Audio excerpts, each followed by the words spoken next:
guys! Here we have tonight Rene Aguilar, Choir Master of RTU Himig Rizal, and with Ma'am Evelita, Assistant Professor Evelita Gami, Head po ng Cultural Affairs po ng RTU. Mr. Aguilar, kita ko na parang ang dami po tonight and parang ang supportive po ng team nyo. And I'd like to ask a question lang po. What is your thoughts guys na nakarating po kayo ng one of the most prestigious award tonight?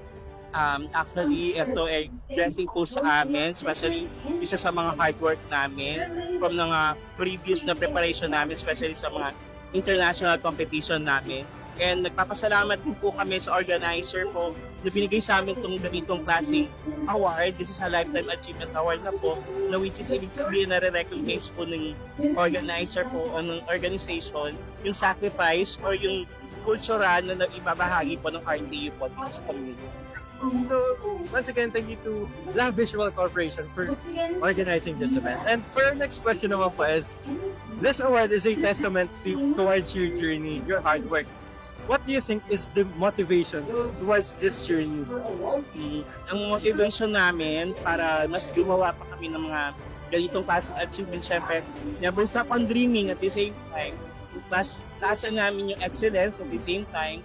Siyempre, ma-inspire kami ng mga tao na nakikinig sa amin, especially PA Singing Group. At papasalamat din po kami sa RTU, sa support nila po sa amin at sa support po ng aming head po.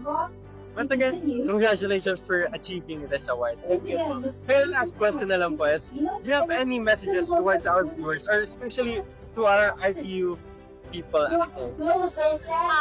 Thank you very much for this wonderful award that you bestowed to our Himig Rizalia. And as handling a culture and arts, it is important for us to preserve, promote, and of course, continue to our passion here in culture and arts, and of course, piliin ang sariling atin. And once again, congratulations. Thank you po.